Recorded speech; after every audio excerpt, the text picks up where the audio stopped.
राधा माधव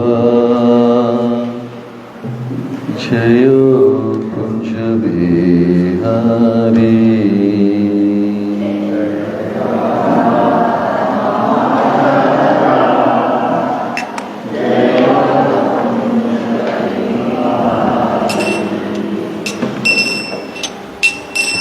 जय राधा माधव जय कुंज बिहारी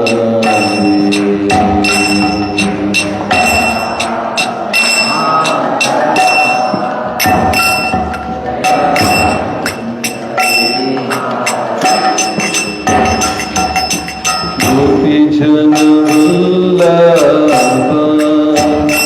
जय गिरिवरधारी जय गिरिवरधारी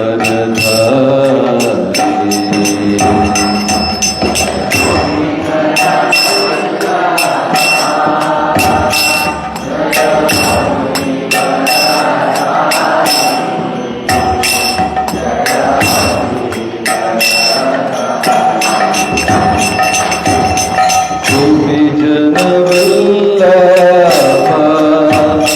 जय गिरिवरधारी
दीनबन्धु जगत्पते गोपेश गोपिकान्ता राधाकान्त नमोस्तुते तप्तकाञ्चन गौराङ्गी राधे वृन्दावनेश्वरी वृषभानुसुते देवी प्रणमामि हरिप्रिये जय श्री कृष्ण चैतन्य प्रभु नित्यानंद श्री अद्वैत गदाधर श्रीवासदि गौरभक्त वृंदा हरे कृष्ण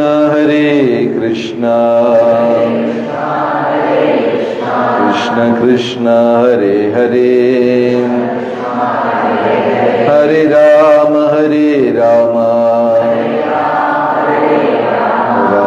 राम हरे हरे हरे कृष्ण श्री कृष्ण बलराम की എല്ലാ ഭക്തജനങ്ങൾക്കും എൻ്റെ വിനീതമായ പ്രണാമം. അപ്പോൾ നമ്മളിവിടെ ഈ ശ്ലോകം അല്ലെങ്കിൽ ഈ ഘട്ടത്തിൽ എത്തിയിരിക്കുന്നത് ശ്രീമദ് ഭാഗവതത്തിൽ ആദ്യമായി നൈമിഷാരണ്യത്തിൽ കൂടിയ 16,000 ഋഷിമാർ സൂത ഗോസ്വാമി സൂത പൗരാണികനിടം 6 ചോദ്യങ്ങൾ ചോദിച്ചതാണ് നമ്മുടെ കഴിഞ്ഞ സെഷൻ വരെ ഉള്ള ചർച്ച. ആർക്കെങ്കിലും ആ 6 ചോദ്യം എന്തൊക്കെയാണ് എന്ന് ഓർമ്മയുണ്ടോ? ഇവര് നൈമിഷാരണ്യത്തിലുള്ള ഋഷിമാർ ഇത് ചോദിച്ചു. ഈ ബാസ് കുറയ്ക്കാൻ പറ്റും, കുറച്ചിട്ട് മുഴങ്ങുന്നു. അവിടെ എല്ലാവരും ക്ലിയർ ആയിട്ട് കേൾക്കാമോ? കേൾക്കാം, ശരി. അപ്പൊ ഈ 6 ചോദ്യങ്ങൾ എന്തൊക്കെയാണെന്ന് ആർക്കെങ്കിലും ഓർമ്മയുണ്ടോ?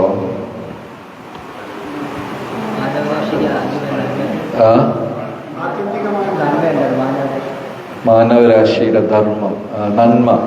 ഓക്കെ. സെക്കൻഡ്, വേദങ്ങളുടെ സാരം.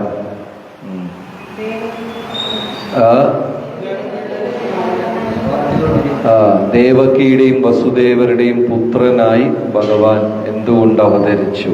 പിന്നെ പുരുഷാവതാരം, പിന്നെ ലീലാവതാരം. അവസാനത്തെ ചോദ്യം,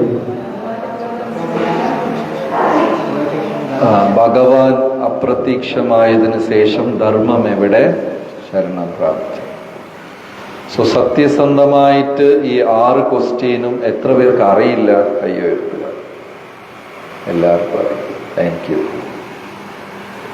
അപ്പൊ ഈ 6 ചോദ്യമാണ് ശ്രീമദ് ഭാഗവതം പ്രത്യക്ഷമാവാൻ കാരണമായി തീർന്നത്. ഇതിപ്പോ നേരത്തെ ഇരുന്നതിനേക്കാളും മോശം. ഹരേ കൃഷ്ണ, ഹരേ കൃഷ്ണ. ഓക്കെ, ഇനി വേറെ ഒന്നും ചെയ്യണ്ട.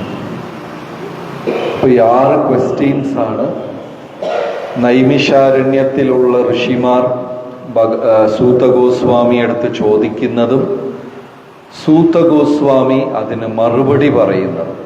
ഓക്കെ, അപ്പൊ ആദ്യത്തെ ചോദ്യം മാനവരാശിയുടെ നന്മ, അതിൻ്റെ ഉത്തരമാണ് ഇവിടെ 2-ാം അധ്യായത്തിൽ 6-ാമത്തെ ശ്ലോകം. അതാണ് 2-3 ദിവസം മുമ്പേ നമ്മൾ ചർച്ച ചെയ്തത്. ഈ ശ്ലോകമാണ് 2-ാം അധ്യായത്തില് 6-ാമത്തെ ശ്ലോകം. സവൈ പുംസാം പരോ ധർമ്മോ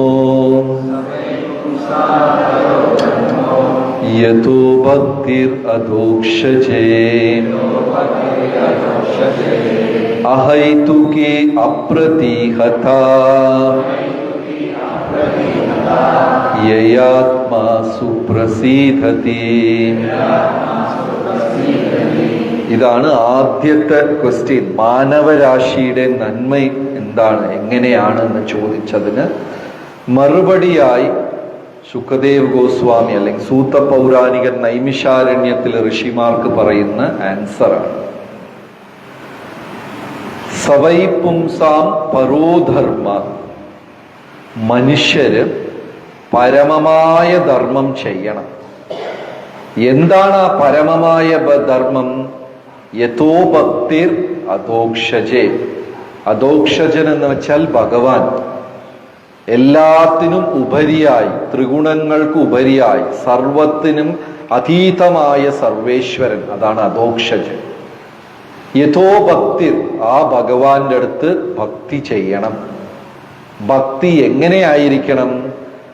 അഹൈതുകി അപ്രതിഹത,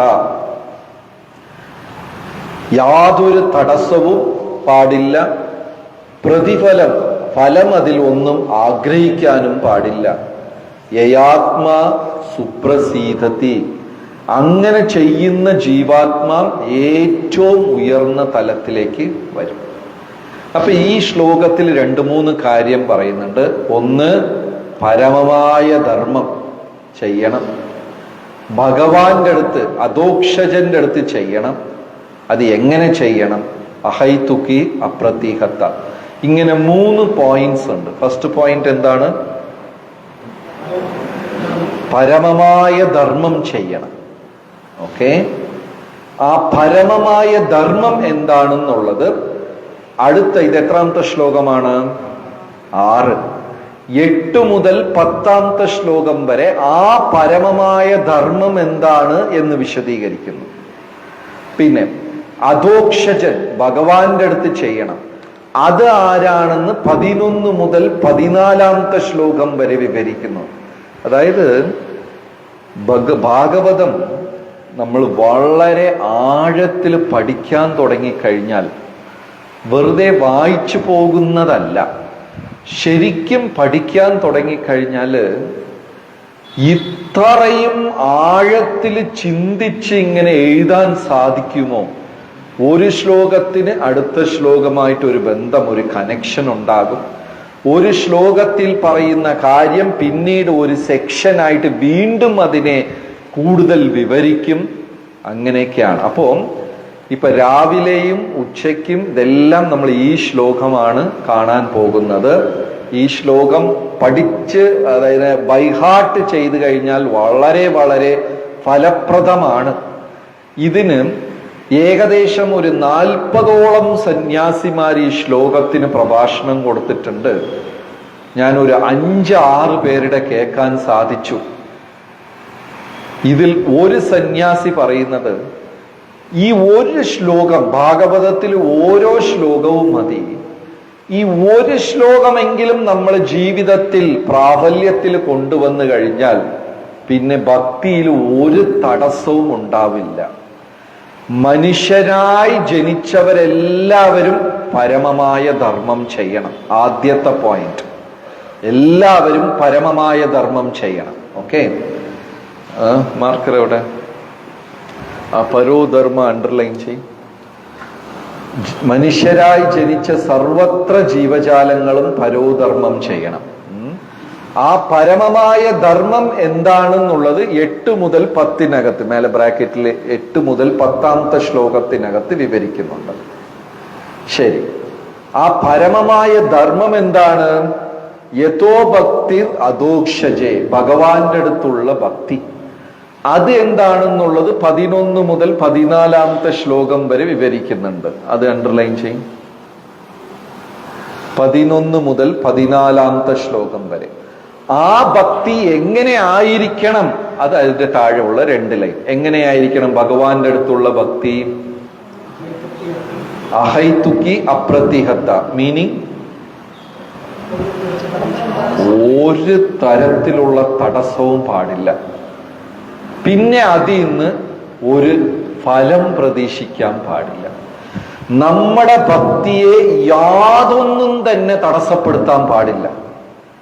കഴിഞ്ഞ ക്ലാസ്സിൽ ഞാൻ ആരുടെ ഉദാഹരണം പറഞ്ഞു? ആരുടെ ഉദാഹരണമാണ് പറഞ്ഞത് കഴിഞ്ഞ ക്ലാസ്സിൽ? 2-3 ദിവസം ആയതേ ഉള്ളൂ. ആരുടെ? വിദുരരുടെ ഉദാഹരണം. കാരണം വിദുരർക്കറിയാം, ഭഗവാനെ കുറിച്ച് സംസാരിച്ചു കഴിഞ്ഞാൽ കുരു സദസ്സില്, കൗരവന്മാരുടെ സദസ്സില് യാതൊരു അപ്രീസിയേഷനും ഉണ്ടാവില്ല. ധൃതരാഷ്ട്രർ വെറുതെ കേട്ടിട്ട് കേൾക്കാതെ പോലെ മിണ്ടാതിരിക്കും. ആര് വഴക്കുണ്ടാക്കും? ദുര്യോധനൻ വഴക്കുണ്ടാക്കും. ഇതെല്ലാം അറിഞ്ഞിട്ടും വിദുരർ സംസാരിക്കാതെ ഇരുന്നോ? എന്തെങ്കിലും ഒരു അപ്രീസിയേഷന് വിദുരർക്ക് കുരു സദസ്സിൽ നിന്ന് കിട്ടുമോ? ഭഗവാനെ സ്തുതിക്കുന്നത് കൊണ്ടും ഭഗവാനെ പ്രശംസിച്ച് സംസാരിക്കുന്നത് കൊണ്ടും എന്തെങ്കിലും ഒരു അപ്രീസിയേഷൻ കിട്ടോ? വിദുരർക്ക് കിട്ടില്ല. പക്ഷെ അത് കാരണം വിദുരർ ചെയ്യാതെ നിർത്തിയോ? ഇല്ല. നമ്മളിൽ എത്ര പേരാണ് ചെറിയ ചെറിയ സേവനം ചെയ്തിട്ട് അപ്രീസിയേഷന് വേണ്ടി വെയിറ്റ് ചെയ്തിരിക്കുന്നത്? എത്ര പേരുണ്ട്? ആരുമില്ല. എല്ലാവരും ചെറിയ ഒരു വിളക്ക് ഇങ്ങിടുന്ന് അവിടെ എടുത്ത് അപ്പുറത്ത് വെച്ചാൽ മതി, അത് ഞാൻ ചെയ്തു എന്ന് ആരെങ്കിലും അറിഞ്ഞിരിക്കണം, അധികാരികൾ അറിഞ്ഞിരിക്കണം. അതിന് ഉറപ്പ് വരുത്തും നമ്മൾ. അപ്പൊ ഭഗവാന്റെ പ്രീതിക്കായിട്ടാണോ നമ്മൾ ചെയ്യുന്നത്? അല്ല ഞാൻ ചെയ്തു എന്ന് മറ്റുള്ളവർ മനസ്സിലാക്കാൻ വേണ്ടിയാണോ നമ്മൾ ചെയ്യുന്നത്? എന്തിനു വേണ്ടിയാ ചെയ്യുന്നത്? മറ്റുള്ളവർ മനസ്സിലാക്കും. ചെറിയ ചെറിയ കാര്യങ്ങൾ, അതിൽ ഇത് പറയാൻ എനിക്ക് 1000 എക്സാമ്പിൾ ഉണ്ട്. അത് ഈ ക്ലാസ്സിൽ പറഞ്ഞാൽ ഉച്ചയ്ക്ക് പിന്നെ ആരും കാണത്തില്ല. അത്ര എക്സാമ്പിൾ ഉണ്ട്. നമ്മൾ അപ്രീസിയേഷൻ പ്രതീക്ഷിച്ച് സർവീസ് ചെയ്യുന്നു. ചെറിയ കാര്യം മതി നമ്മൾക്ക് അതിലിരുന്ന് എന്തെങ്കിലും. ഫസ്റ്റ് കണ്ടീഷൻ തന്നെ ഇവിടെ എന്താ പറയുന്നത്? അഹൈതുക്കി, അപ്രതിഹത. ഒരു തരത്തിലുള്ള അപ്രീസിയേഷനും പ്രതീക്ഷിക്കാൻ പാടില്ല, ഫലം പ്രതീക്ഷിക്കാൻ പാടില്ല. എന്നാൽ പ്രതീക്ഷിച്ചാൽ തെറ്റാണോ? ഭഗവാനെ സേവിച്ചിട്ട് ഫലം പ്രതീക്ഷിച്ചാൽ തെറ്റാണോ ശരിയാണോ? തെറ്റാണോ? തെറ്റല്ല, പക്ഷെ അത് ശുദ്ധഭക്തിയല്ല. അത്രയേ ഉള്ളൂ. തെറ്റില്ല. ഇനിയിപ്പോ ഒന്നും ചോദിക്കരുതെന്ന് പറഞ്ഞാൽ പിന്നെ ആൾക്കാർ എവിടെ ചെന്ന് പ്രാർത്ഥിക്കും? എന്റെ മകന്റെ കല്യാണം നടക്കണം, മരുമകളുടെ കുറുക്ക് വേദന മാറണം, ജോലി ചെയ്ത് കിട്ടണം, അത് കിട്ടണം, ഇതൊക്കെ എവിടെയെങ്കിലൊക്കെ ചെന്ന് പറയണ്ടേ മനുഷ്യർക്ക്? ഇനി ഒന്നുമേ പാടില്ലെന്ന് പറഞ്ഞ് ഇവരെവിടെ ചെന്ന് പറയും? അപ്പൊ അത് തെറ്റല്ല, പക്ഷെ എന്തല്ല? ശുദ്ധമായ ഭക്തിയല്ല. ഇത് എവിടെയാ തെറ്റാകുന്നതെന്നറിയാമോ? പ്രതീക്ഷിക്കുന്നത് കൊണ്ട് തെറ്റൊന്നല്ല. അപ്രീസിയേഷൻ പ്രതീക്ഷിക്കുന്നത് കൊണ്ട് തെറ്റില്ല. എല്ലാവർക്കും പ്രതീക്ഷിക്കാം. പക്ഷെ അത് പ്യോർ ഡിവോഷൻ അല്ല. ഭഗവാൻ എന്ത് ചെയ്യും? അതിന് ഫലമായിട്ട് അപ്രിസിയേഷൻ കൊടുത്തിട്ട് ആ കണക്ക് അങ്ങ് തീർക്കും. നമ്മൾ ഭക്തി ചെയ്തിട്ട് അതാണോ പ്രതീക്ഷിക്കുന്നത്? ഭക്തിയിൽ കൂടെ എന്താ പ്രതീക്ഷിക്കുന്നത്?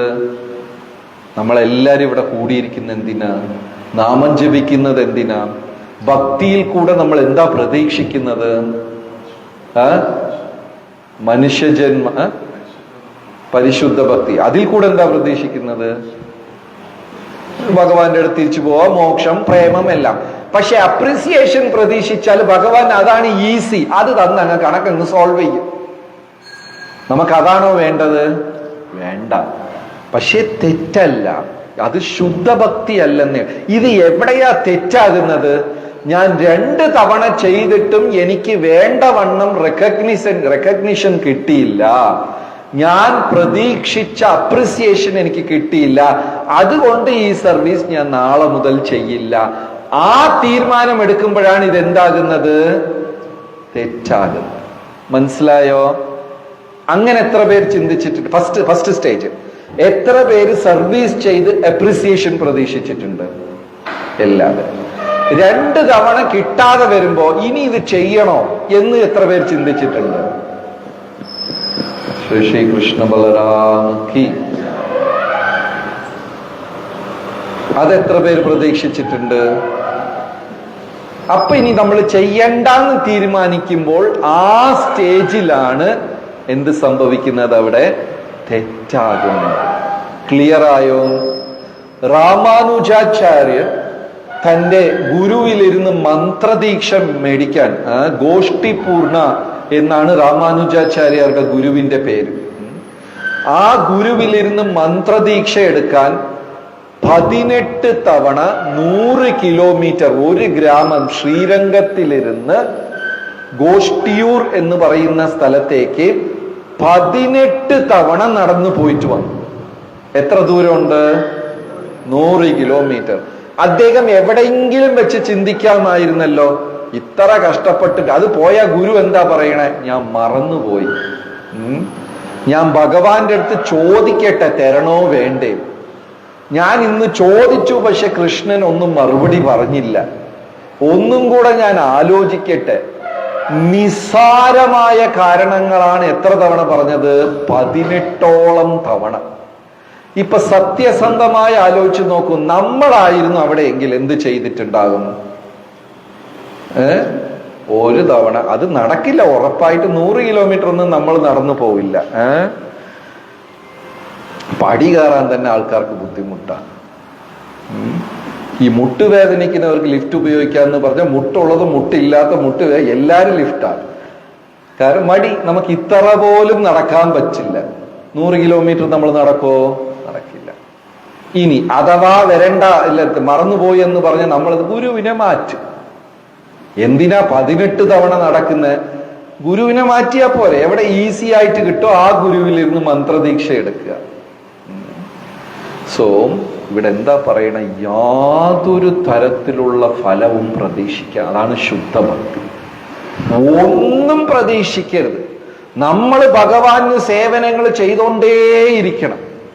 ഭഗവാൻ ഇഷ്ടപ്പെട്ടത് സ്വീകരിക്കും, ഇഷ്ടപ്പെടാത്തത് അവിടെ മാറ്റി വെക്കും, പക്ഷെ അനുഗ്രഹിക്കും. മനസ്സിലായില്ല? ഞാൻ ശരിക്കും കണ്ട ഒരു കാഴ്ചയാണ്. ജയപതാക സ്വാമികൾ ഗുരു മഹാരാജിന് വയ്യ, അതെല്ലാവർക്കും അറിയാം. അദ്ദേഹത്തിന്റെ ആരോഗ്യം, അദ്ദേഹത്തിന് സ്ട്രോക്ക് വന്നതാണ്, ഒന്നും വയ്യ. അപ്പൊ അദ്ദേഹം ആരോഗ്യത്തോടുള്ളപ്പോ വിഭവസമൃദ്ധമായ പ്രസാദം ശിഷ്യഗണങ്ങൾ ഉണ്ടാക്കുകയും അദ്ദേഹം എല്ലാം കുറച്ച് എടുക്കുകയൊക്കെ ചെയ്തു. പക്ഷെ ആരോഗ്യം നഷ്ടപ്പെട്ടതിന് ശേഷം ഇങ്ങനെ മേശപ്പുറത്ത് കുറെ വിഭവസമൃദ്ധമായ ഭക്ഷണം ഉണ്ടാക്കിയിരിക്കുക, പ്രസാദം 1, 2 കുറച്ചൊക്കെ എടുക്കാൻ പറ്റുള്ളൂ. വാതിലിൽ നിന്നിട്ട് ഒരു ഭക്ത, ഒരു മാതാജി, ഒരു ലേഡി കരച്ചലോട് കരച്ചൽ. റൂമിന്റെ ഡോറിൽ, ചെറിയ റൂമാണ്. അപ്പൊ ഗുരുദേവൻ ചോദിച്ചു, എന്തിനാ കരയണ? ഞാൻ ഉണ്ടാക്കിയ ആ സാധനം കഴിച്ചില്ല. ഏതാണിത്? നീ ഉണ്ടാക്കിയത് ഇതാ. ഇത് ശരി, ഒരു നുള്ളെടുത്ത് കഴിച്ചു. ഓക്കെ ആണോ? ഓക്കെ. വീണ്ടും അദ്ദേഹം എന്തോ 1, 2 ഭക്ഷണം കഴിക്കും. കുറച്ച് കഴിഞ്ഞപ്പോ വീണ്ടും ആ മാതാജി കരച്ചിലോട് കരച്ചു. എന്താണ്? ഞാൻ ഉണ്ടാക്കിയ 2ാമത്തെ പദാർത്ഥം, സെക്കൻഡ് ഐറ്റം കഴിച്ചില്ല എന്ന് പറഞ്ഞ് വീണ്ടും കരച്ചിലായി. ഇപ്പോ ഈ ഒരു ഇൻസിഡൻസില് ഗുരുവാണോ ശിഷ്യനെ സേവിക്കുന്നത്, അല്ലെ ശിഷ്യനാണോ ഗുരുവിനെ സേവിക്കുന്നത്? ഇവിടെ ആരെയാ സേവിക്കുന്നത്? ഇത് സർവീസാണോ? ഇത് ഡിസർവീസാണ്. ഒരു ഫലം. എന്റെ ഡ്യൂട്ടി എന്താ? അവിടെ ഇന്ന് ചന്ദൻ തിരി കൊണ്ടുവന്ന് ഇവിടെ വച്ചു മേശപ്പുറത്ത്. കഴിഞ്ഞു എന്റെ റോൾ. അത് പൂജാരി എടുത്ത് ഭഗവാന് കൊടുക്കുന്നു, കൊടുക്കുന്നില്ല, മാറ്റി വെക്കുന്നു, അല്ലെങ്കിൽ നമ്മൾ വട്ടം കാണിച്ചില്ല, ഒന്നും നമ്മൾ പ്രതീക്ഷിക്കരുത്. അദ്ദേഹം ശരിയായിട്ട് ചെയ്താൽ അദ്ദേഹത്തിന് കൃഷ്ണ ബലരാമന്റെ അനുഗ്രഹം കിട്ടും. ആർക്ക്? പൂജാരിക്ക്. അദ്ദേഹം തെറ്റ് ചെയ്താൽ അതിന് അവർ തമ്മിലുള്ളത് നമുക്ക് കിട്ടേണ്ട അനുഗ്രഹം കിട്ടി. നമ്മുടെ റോൾ എതുവരെയാണ്? ഈ പ്ലാറ്റ്ഫോം. അത് കൃത്യമായി മനസ്സിലായോ? എന്റെ അതിർത്തി എവിടെ വരെയാ? അത് കൃത്യമായി ചെയ്ത് ഫലം ഒന്നും പ്രതീക്ഷിക്കും. ചിലപ്പം സ്വീകരിക്കും. ഭക്തി സിദ്ധാന്ത സരസ്വതി ഠാക്കൂർ വർഷങ്ങളായിട്ടാണ് ഗുരുവിന്റെ അടുത്ത് പോയത്. എന്തിനാണ്? ദീക്ഷയ്ക്കായിട്ട്. അവസാനം അദ്ദേഹം ആത്മഹത്യ ചെയ്യാം എന്ന് പറഞ്ഞപ്പോഴാണ് ഗുരു ദീക്ഷ കൊടുക്കാൻ തയ്യാറായത്. രുക്മിണി ദേവി വർഷങ്ങളായി ഭഗവാനെ ധ്യാനിച്ച് കാത്തിരുന്നു. കുറേ വർഷത്തിന് ശേഷമാണ് ഭഗവാൻ രുക്മിണിയെ സ്വീകരിച്ചത്. കാലതാമസം ഉണ്ടാകും. ചിലപ്പം അംഗീകാരമുണ്ടാകും, ചിലപ്പം അംഗീകാരം ഉണ്ടാകാതെ പോകും. ഒന്നും പ്രതീക്ഷിക്കാതെ വേണം സർവീസ് ചെയ്യാൻ. പിന്നെ എന്തെങ്കിലും ഒരു നിസാരമായ ഒരു തടസ്സം വന്നു കഴിഞ്ഞാൽ ഉടനെ നമ്മൾ അത് നിർത്താനും പാടില്ല. തടസ്സമില്ലാത്ത സേവനമായിരിക്കണം ചെയ്യേണ്ടത്. യാതൊരു ഞാൻ ഇനി വരില്ല, ഞാൻ ഇനി ചെയ്യില്ല, ഇത് എവിടെ ഇരുന്നാലും കൃഷ്ണൻ എൻ്റെ വീട്ടിലും ഉണ്ടല്ലോ, ഇട്ടിരുന്ന് ചെയ്താൽ പോലെ, ഇങ്ങനെ പല ന്യായങ്ങൾ നമ്മൾ സൃഷ്ടിക്കും. ഒരു തരത്തിലുള്ള തടസ്സവും ഭക്തിയിൽ ഉണ്ടാകാൻ പാടില്ല. ഭഗവാൻ വേണ്ട, അല്ലെങ്കിൽ ഭക്തജനങ്ങൾ നമ്മളെ ഹൃദയത്തിനെ വേദനിപ്പിക്കുക, അല്ലെങ്കിൽ സാഹചര്യങ്ങൾ വേദനിപ്പിക്കുക, എന്തെങ്കിലും ചെയ്യുമ്പോൾ സേവനം കൂടുതൽ വേണം ചെയ്യാൻ. വേണ്ട വേണ്ട വേണ്ട എന്ന് ചെയ്യുമ്പോൾ നമ്മൾ കൂടുതൽ സേവനം വേണം ചെയ്യാൻ. അതിന് ഞാനൊരു ചെറിയൊരു ഉദാഹരണം കഴിഞ്ഞ ക്ലാസ്സിൽ പറഞ്ഞു. എല്ലാ ഭക്തരും കൂടെ ചേർന്ന് ഹനുമാനെ പരീക്ഷിക്കാൻ തീരുമാനിച്ചു. കാരണം ഹനുമാൻ വന്ന് ശ്രീരാമചന്ദ്രമൂർത്തിയുടെ മുമ്പേ വന്നു കഴിഞ്ഞാൽ എങ്ങനെയെങ്കിലും കണ്ടുപിടിച്ച് സേവനം ചെയ്യും. ഇപ്പൊ ഹനുമാൻ ഉള്ളത് കൊണ്ട് ബാക്കി ആർക്കും സേവന അവസരം കിട്ടുന്നില്ല. അതുകൊണ്ട് ഭക്തന്മാരൊക്കെ നേരത്തെ മുൻകൂട്ടി അവിടെ എത്തി ഹനുമാന് സർവീസ് കൊടുക്കാതെ ഉള്ളത് മുഴുവനും അത് പിന്നെ അയോധ്യയിൽ ഭക്തരായതുകൊണ്ട്, തിരുവനന്തപുരത്തുള്ള ഭക്തരാണെങ്കിൽ അവൻ നന്നായിട്ട് ചെയ്യണം, എന്നാ പിന്നെ ഇതും കൂടെ അവനെ ഏൽപ്പിച്ചാൽ മതി, നമ്മൾ അങ്ങ് വിട്ടുകൊടുക്കും. പക്ഷെ അവിടെ ഭക്തന്മാർക്ക് ഒരു താല്പര്യം, നമ്മൾ ചെയ്യണം. എല്ലാവരും എല്ലാ സേവനവും എടുത്തു വെച്ചു. ഇത് രാമായണത്തിലുള്ള കഥയല്ല, ഇതൊരു ഉപദേശക്കഥ പോലെ പിന്നീട് വന്നതാണ്. അപ്പൊ ഹനുമാൻ അവിടെ എത്തി നോക്കിയപ്പോ ഹനുമാന് സേവനം ചെയ്യാനുള്ള യാതൊരു അവസരവും. എല്ലാം ആൾക്കാർ ബുക്ക് ചെയ്ത് വെച്ചിരിക്കുക. ഹനുമാൻ നിന്ന് നോക്കുന്നു. അപ്പൊ ശ്രീരാമചന്ദ്രമൂർത്തിയും ഈ കോട്ടുവായി വിട്ടു എന്ന് പറഞ്ഞു. ഹനുമാൻ ഓടിച്ചെന്ന് ടിങ് ടിങ് ടിങ് ഇങ്ങനെയാക്കി. ഇത് ചിലർ ചെയ്യുന്ന കണ്ടിട്ടുണ്ട്. അത് എന്തിനാണെന്ന് ഇതുവരെ അറിയില്ല. അങ്ങനെ എന്തിനാ ചെയ്യണേ, അങ്ങനെ എന്തിനാ ചെയ്യുന്നതെന്ന് അറിയില്ല. പക്ഷെ അതായത് അതിന്റെ അർത്ഥം, ഒരാളുടെ ആത്മീക ജീവിതം ഈ ഭൂമിയിൽ ഇനിയൊരാൾക്ക് തടസ്സപ്പെടുത്താൻ സാധിക്കില്ല. എന്റെ ഭക്തി, എന്റെ ആധ്യാത്മിക പുരോഗമനം ഇനി ഒരു ജീവന് ഈ പ്രപഞ്ചത്തിൽ തടസ്സപ്പെടുത്താൻ പറ്റില്ല. എന്റെ ഭക്തിയെ തടസ്സപ്പെടുത്തുന്നെങ്കിൽ അത് ഞാൻ തന്നെയായിരിക്കും, വേറെ ആരുമല്ല. എത്ര പേർ സമ്മതിക്കുന്നു? സോ ഈ ശ്ലോകമാണ് ഫർദർ എക്സ്പ്ലെയിൻ ചെയ്യുന്നത്. പരോധർമ്മം എന്താണെന്ന് 8 മുതൽ 10 ശ്ലോകം വരെയും, ഭഗവാൻ ഭക്തി എന്താണെന്ന് 11 മുതൽ 14 ശ്ലോകം വരെയും വിവരിക്കും. അതാണ് ഇന്നത്തെ ഉച്ചത്തെയും രാവിലത്തെയും സെഷൻ. അടുത്തത് 2.7 ശ്രീമദ് ഭാഗവതം പ്രഥമസ്കന്ധം 2-ാം അധ്യായം 7-ാമത്തെ ശ്ലോകം. ഈ 6-ാമത്തെ ശ്ലോകം എത്ര പേര് പഠിച്ചു? ഈ ശ്ലോകം എത്ര പേര് പഠിച്ചു? 4-5 പേര് പഠിച്ചു. ശരി. സുഹൃത്ത് പ്രഭു, അതിന്റെ മീനിങ് മാത്രം ഓൺ വേർഡ്സിൽ എന്താണ് ഈ ശ്ലോകത്തിന്റെ മീനിങ്?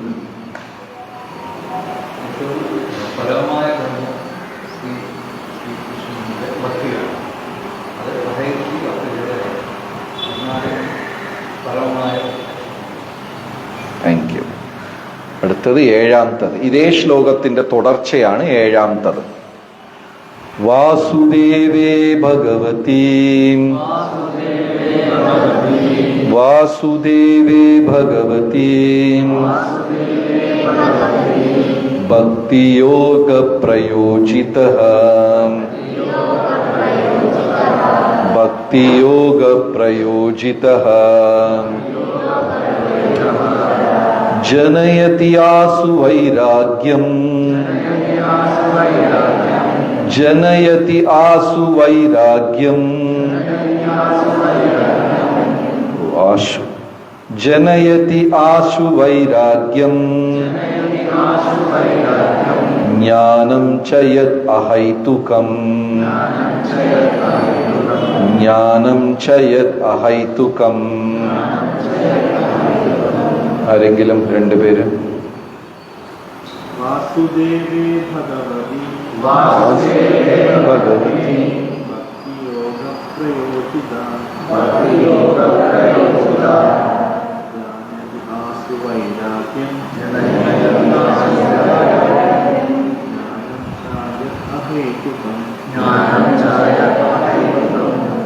വാസുദേവേ ഭഗവതി ഭക്തിയോഗ പ്രയോജിത ജ്ഞാനയതി ആശു വൈരാഗ്യം ജ്ഞാനം ച യത് അഹൈതുകം. അപ്പോ വാസുദേവേ ഭഗവത് ഇതി വാസുദേവേ അദ്ദേഹത്തിനോട്, ഭഗവാനോട്, കൃഷ്ണേ കൃഷ്ണന്റെ പക്കൽ, ഭഗവാനായ വാസുദേവനോട്, വാസുദേവേ ഭഗവത് ഇതി ഭഗവാനോട്, ഭഗവാനായ വാസുദേവൻ. അതായത് ഈ പോയിന്റ് ഞാൻ കഴിഞ്ഞ ക്ലാസ്സിലും പറഞ്ഞു. ഭൂമിയിൽ പ്രത്യേകിച്ചും ഭാരതത്തില് കോടാനുകോടി ദൈവങ്ങളെ ജനങ്ങൾ ആരാധിക്കുന്നുണ്ട്. സുബ്രഹ്മണ്യൻ, ഗണപതി, പരമശിവൻ, ബ്രഹ്മാവ്, കുബേരൻ, സരസ്വതി, ലക്ഷ്മി. പക്ഷെ ഭാഗവതം തുറന്നു കഴിഞ്ഞാൽ ഓരോ അധ്യായത്തിലും ശ്രീകൃഷ്ണനാണ് പരമദിവ്യോത്തമ പുരുഷൻ എന്ന് വ്യക്തമായി പറഞ്ഞിരിക്കുകയാണ്. ഭാഗവതത്തിന്റെ പ്രണാമ ശ്ലോകം അല്ലെങ്കിൽ ആദ്യം പറഞ്ഞു തുടങ്ങുന്ന ശ്ലോകം ഏതാണ്? ഭാഗവതത്തിന്റെ ഫസ്റ്റ് ശ്ലോകത്തിന്റെ തുടക്കം പ്രാർത്ഥന. ഓം നമോ ഭഗവതേ വസുദേവന്റെ പുത്രനായ വാസുദേവന് ആയ ഭഗവാന് എന്റെ പ്രണാമം, ഞാൻ അദ്ദേഹത്തിനെ ധ്യാനിക്കുന്നു. വാസുദേവായ, വസുദേവരുടെ പുത്രനായ വാസുദേവൻ, ഭഗവത് ഇതി ഭഗവതേ, ആ ഭഗവാനെ ഓം ഞാൻ ധ്യാനിക്കുന്നു. അതും കൃഷ്ണനാണ്. അതും ഏത് കൃഷ്ണൻ? ദേവകിയുടെയും വസുദേവരുടെയും പുത്രനായ ഇത്രയും വ്യക്തമായിട്ട് ഓരോ ശ്ലോകത്തിലും ശ്രീകൃഷ്ണനാണ് പരമദിവ്യോത്തമ പുരുഷൻ എന്ന് സ്ഥാപിക്കുന്നു. മൂന്നാമത്തെ ഋഷിമാർ ചോദിച്ച മൂന്നാമത്തെ ചോദ്യം എന്താണ്?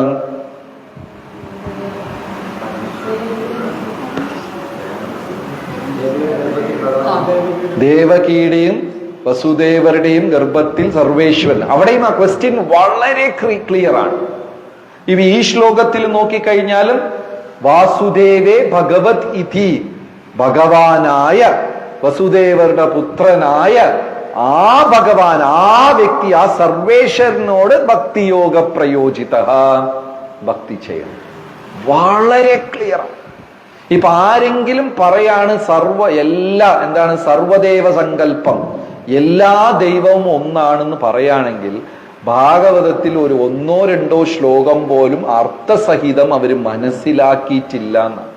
ഇത് വലിയ ഒരു ദൗർഭാഗ്യമാണ്. എത്രയോ പേര് ഭാഗവത സപ്താഹം ചെയ്യുന്നുണ്ട്. അപ്പോ ഞാനൊരു വളരെ പ്രസിദ്ധനായ ഒരു സപ്താഹാചാര്യൻ, ആയിരക്കണക്കിൽ അദ്ദേഹം സപ്താഹം ചെയ്തിട്ടുണ്ട്. അദ്ദേഹത്തിന് ചോദിച്ചപ്പോ അദ്ദേഹം എൻ്റെ അടുത്ത് പറഞ്ഞ ഉത്തരം, അത് ഒരു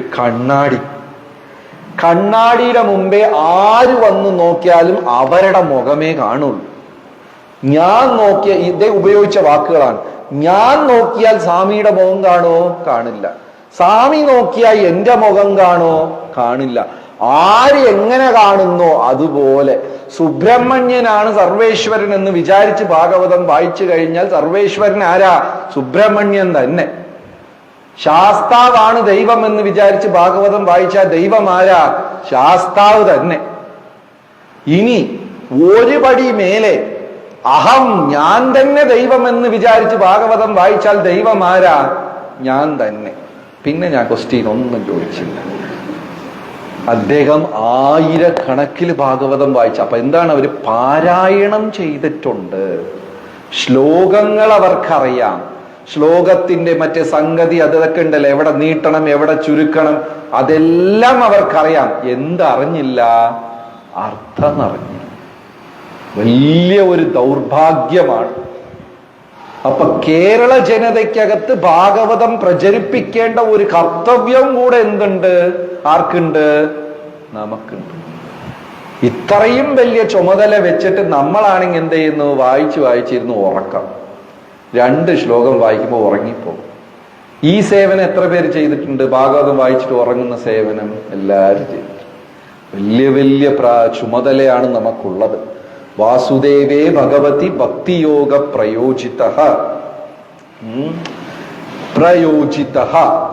യോജിക്കുക.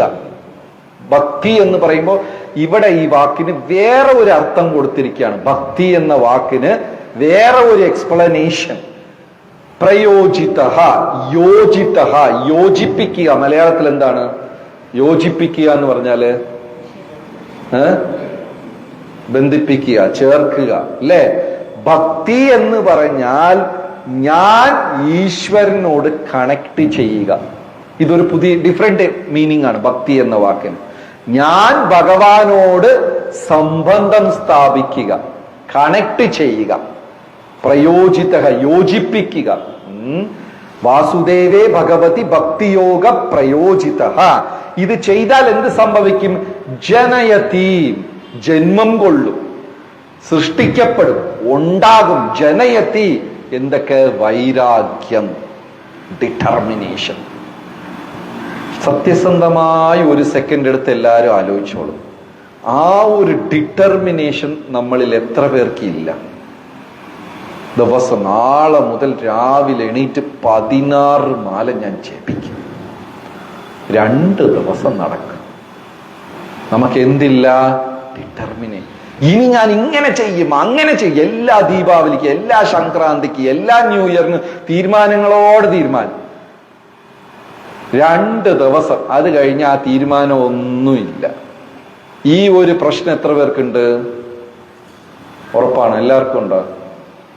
എല്ലാവർക്കും ഈ പ്രോബ്ലം. ഭയങ്കര തീരുമാനമൊക്കെ എടുക്കും. 2 ദിവസം എന്തില്ല നമുക്ക്? വൈരാഗ്യം. ആ വൈരാഗ്യം വേണമെങ്കിൽ നമുക്കും സന്യാസി വര്യന്മാർക്കുമുള്ള വ്യത്യാസം എന്താണെന്ന് വെച്ചാൽ അവർക്ക് ആ വൈരാഗ്യമുണ്ട്. ഞാൻ കഴിക്കില്ല എന്ന് പറഞ്ഞാൽ കഴിക്കില്ല, ഞാൻ ഇത് ചെയ്യില്ല എന്ന് പറഞ്ഞാൽ ചെയ്യില്ല, ഉറങ്ങില്ല. അത് ആ സാധനാബലം. നമ്മളും തീരുമാനം എടുക്കുന്നുണ്ട്. 2 ദിവസം കഴിയുമ്പോൾ അത് പോകും. നല്ല ഒരു മഴ, രാവിലെ തണുപ്പ്, 1 ദിവസം മംഗളാരത്തി അട്ടണിപ്പ്. എന്താ കുഴപ്പം? ആ പ്രഭു ഇല്ലല്ലോ, ഈ പ്രഭു ഇല്ലല്ലോ, അവിടെ ഇല്ലല്ലോ, ഇവിടെ KBR ന്ന് ഞാൻ മാത്രമല്ലേ പോകുന്നുള്ളൂ. 2 ദിവസം പോയില്ലെങ്കിൽ മനസ്സ് ഈ റിയലൈസേഷനൊക്കെ എപ്പോഴാണ് ഉണ്ടാകുന്നത്? 4:30ക്കും 5:00നും ഇടയ്ക്ക് രാവിലെ. എന്തായാലും ഉറങ്ങണില്ല. അപ്പൊ ഇരുന്ന് 1000 ന്യായങ്ങൾ ചിന്തിക്കും. സിമ്പിൾ. നമുക്ക് ഡിറ്റർമിനേഷൻ ഇല്ല. അത് നമ്മുടെ തെറ്റല്ല. ഭക്തി സ്ട്രോങ് ആയാൽ എന്തുണ്ടാകും? ആ ഡിറ്റർമിനേഷനും ആരാണ് തരേണ്ടത്? ഭഗവാനാ തരണം. ആ ഭക്തിയിൽ കൂടെ നമ്മൾ നേടേണ്ടതാ ഭഗവാന്റെ അടുത്ത്. ആ ഡിറ്റർമിനേഷൻ ഉണ്ടായിക്കഴിഞ്ഞാൽ, ഗൗർ ഗോവിന്ദ മഹാരാജ് പ്രഭുപാദരുടെ ഒരു ഡിസൈപ്പിൾ, അദ്ദേഹം സമാധിയായി. ഭുവനേശ്വറിൽ ഇസ്കോണൊക്കെ ഉണ്ടാക്കി അദ്ദേഹത്തിന് എനിക്ക് ഒരിക്കൽ മാത്രം കാണാനുള്ള ഭാഗ്യം കിട്ടി.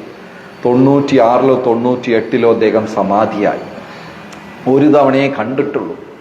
പ്രഭുപാദർ അദ്ദേഹത്തിന്റെ അടുത്ത് ഒരു ദിവസം പറഞ്ഞു, ഭാഗവതം ഒഡീഷ ഭാഷയിൽ, ഒറിയ ഭാഷയിൽ തർജിമ ചെയ്യണം. ഉടനെ അദ്ദേഹം മനസ്സിൽ സങ്കല്പിച്ചു, പ്രഭുപാദർ പറഞ്ഞതല്ലേ, ദിവസം ഞാൻ ഇത്ര പേജസ് തർജിമ ചെയ്താലേ ഭക്ഷണം കഴിക്കുള്ളൂ. അദ്ദേഹം മനസ്സിൽ, ഇത് പ്രഭുപാദ് പറഞ്ഞതല്ല. പ്രഭുപാദ് എന്താ അദ്ദേഹത്തിന്റെ അടുത്ത് പറഞ്ഞത്? ദിവസം ഭാഗവതം തർജിമ ചെയ്യണം. അപ്പൊ ഇദ്ദേഹം മനസ്സിൽ ഒരു സങ്കല്പം എടുത്ത്, എന്റെ ഗുരുനാഥൻ ഇത്രയും ഭാഗവതം ട്രാൻസ്ലേറ്റ് ചെയ്യാൻ പറഞ്ഞിരിക്കുകയാണ്, ദിവസം ഇത്രയും പേജ് തർജിമ ചെയ്താലേ ഞാൻ ഭക്ഷണം കഴിക്കുള്ളൂ. അത് കൃത്യം അദ്ദേഹം ചെയ്യുമായിരുന്നു.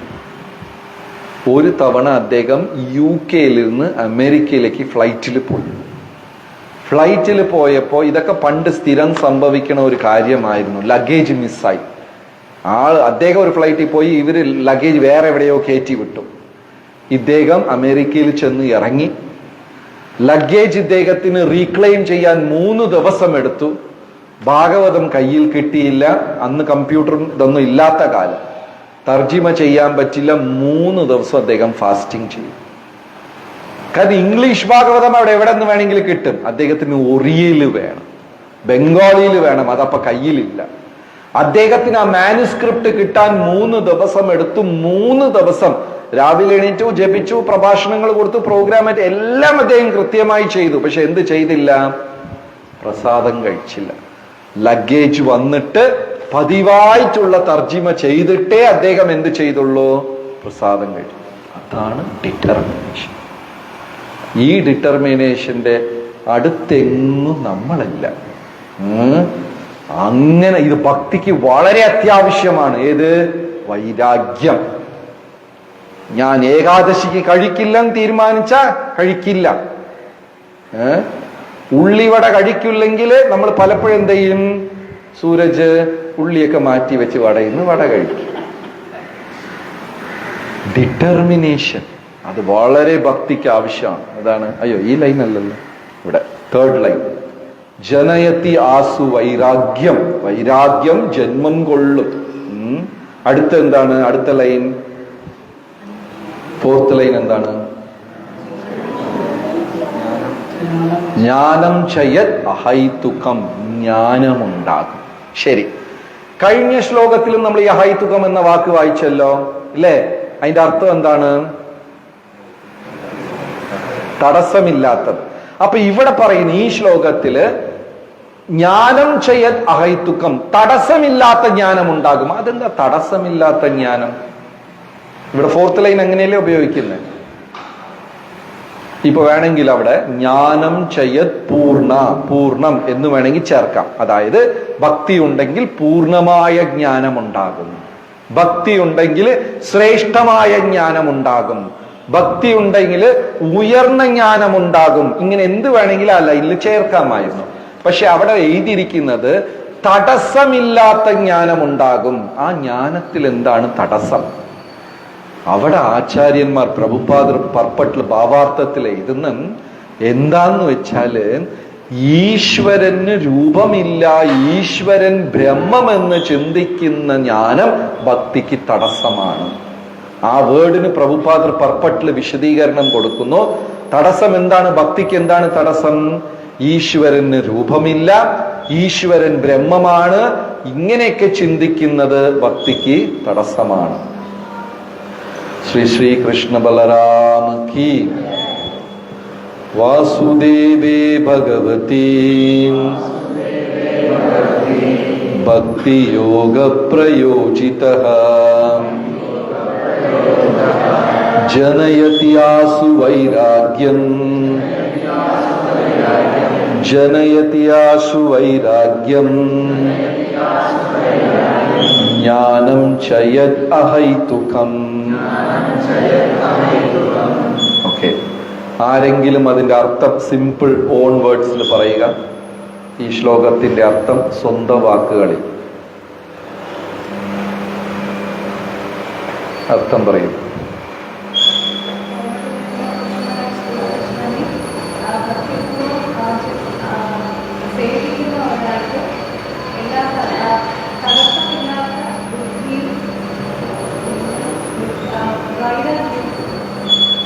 തടസ്സമില്ലാത്ത ബുദ്ധി എന്ന് പറഞ്ഞാല്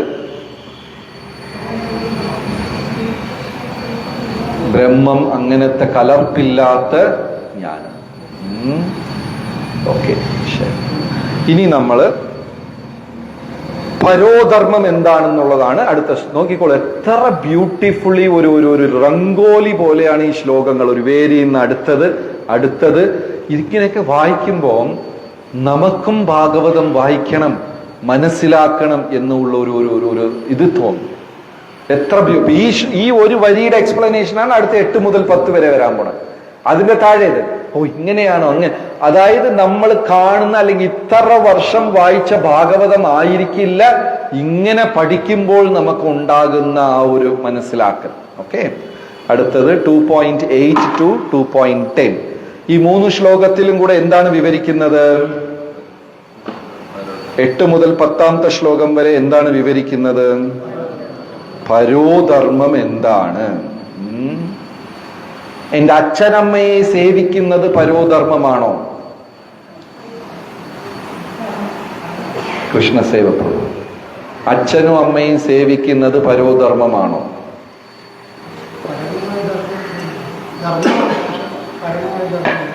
ഉറപ്പാണോ? രാജ്യത്തിനെ സേവിക്കുന്നത് പരമമായ ധർമ്മമാണോ? അല്ല. ശരി, ഇപ്പോ ഒരു രാജ്യം ഇനിയൊരു രാജ്യത്തോട് യുദ്ധം നടന്നുകൊണ്ടിരിക്കുകയാണ്. അങ്ങനെ വളരെ ജനങ്ങളൊക്കെ മരിച്ചുകൊണ്ടിരിക്കുന്നു. അപ്പൊ എന്താ പറയാ, നിലനിൽപ്പ് തന്നെ ആ രാജ്യത്തിനെ രക്ഷിക്കണം എന്നുള്ളതാണ്. അപ്പൊ ആ സമയത്ത് നമ്മൾ പോയി രാജ്യത്തിനെ രക്ഷിക്കുന്നത് പരമമായ ധർമ്മമാണോ? ആണോ? അല്ലേ? ഹരേ കൃഷ്ണക്കാരുടെ കുഴപ്പം എന്താണെന്നറിയോ? എല്ലാ പെർഫെക്റ്റ് ആൻസറും അറിയാം, പക്ഷെ ഒന്നും പ്രാക്ടീസ് ചെയ്യില്ല.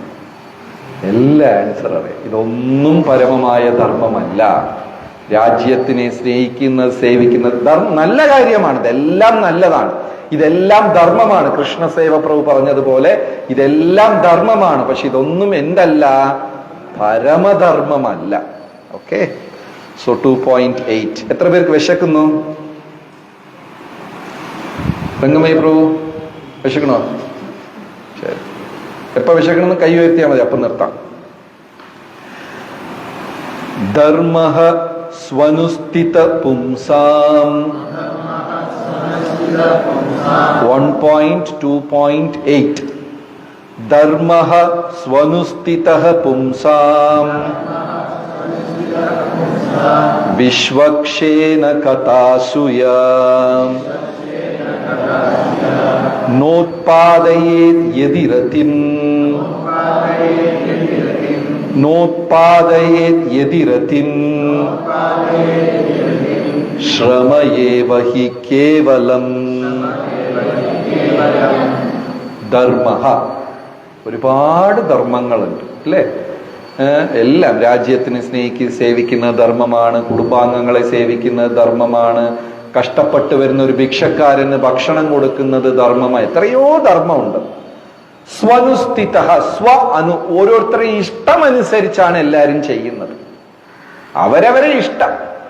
ഇപ്പൊ നല്ല കാര്യം ചെയ്താലും നമ്മൾ ഇഷ്ടപ്പെട്ട, ഒരു ഭിക്ഷക്കാരൻ വന്നു, കൊടുക്കണമെന്ന് തോന്നിയാലല്ലേ നമ്മൾ കൊടുക്കുള്ളൂ, അല്ലാതെ കൊടുക്കത്തില്ലല്ലോ, ഇല്ലേ? പൊതുവെ ഈ ഭൂമിയിൽ എല്ലാവരും ചെയ്യുന്ന ധർമ്മം എന്ന് വെച്ചാൽ അവരവരുടെ ഇഷ്ടമനുസരിച്ചാണ് അവരെല്ലാം ധർമ്മം ചെയ്യുന്നത്. ധർമ്മഃ സ്വനുസ്ഥിതഃ പുംസാം വിശ്വക്ഷേന കഥാ പക്ഷേ നോത്പാദയേത് യദി രതിം. സെക്കൻഡ് ആൻഡ് തേർഡ് ലൈൻ, നോ ഉത്പാദയേത്. ഈ ഒരു ധർമ്മം, ഫസ്റ്റ് ലൈൻ എന്താ മനസ്സിലായത്? എല്ലാവരും അവരവരുടെ ഇഷ്ടമനുസരിച്ച് ധർമ്മം ചെയ്യുന്നു. ന ഉത്പാദയേത്, ആ ധർമ്മം നമ്മളിൽ ഉൽപാദിപ്പിക്കുന്നില്ല. എന്ത് ഉൽപാദിപ്പിക്കുന്നില്ല? യദി രതിം, ഭഗവാന്റെ പാദധൂളിയിൽ ഒരു അറ്റാച്ച്മെന്റ്. വിശ്വക്ഷേന കഥാശു, ഭഗവാന്റെ കഥയിൽ ഒരു അറ്റാച്ച്മെന്റ് ആ ഒരു ധർമ്മം ഉൽപാദിപ്പിക്കുന്നില്ലെങ്കിൽ ശ്രമയേവ ഹി കേവലം. എന്താ അർത്ഥം? ശ്രമയേവ ഹി കേവലം എന്ന് വെച്ചാല് കഴുത ജോലി ചെയ്യണ പോലെ, ഒരു പ്രയോജനം ഇല്ല. എങ്ങനെ? ഈ പ്രപഞ്ചത്തിലെ വെച്ച് ഒരു ജന്തുജീവജാലത്തിനും ഇല്ലാത്ത ഒരു പ്രത്യേകത കഴുതയ്ക്കുണ്ട്. എന്താണ്? സയന്റിഫിക് ക്വസ്റ്റ്യനാണ്. യാതൊരു മൃഗത്തിനും ഇല്ലാത്ത ഒരു പ്രത്യേകത കഴുതയ്ക്കുണ്ട്. എന്താണ്? സയന്റിഫിക് ക്വസ്റ്റ്യനാണ്.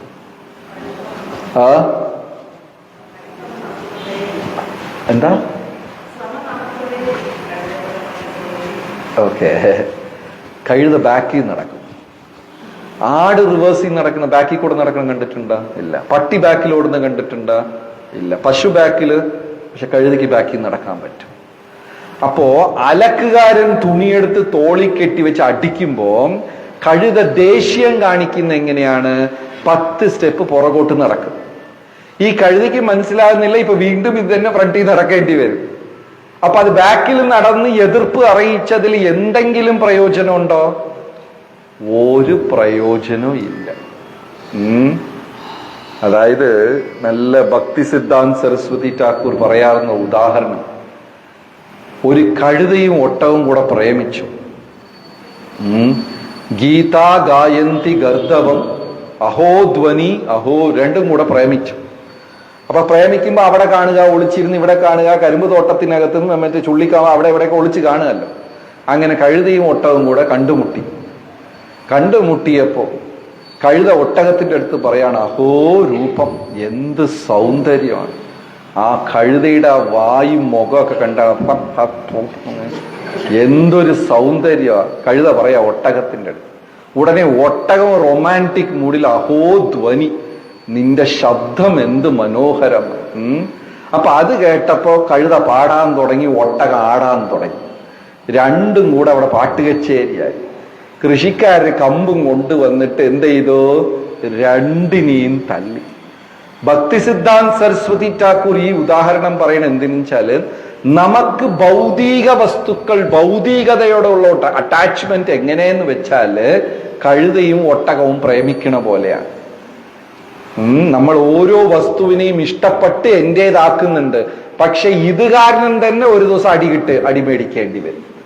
ഗീതാ ഗായന്തി ഗർദവം അഹോ ധ്വനി അഹോ രൂപം.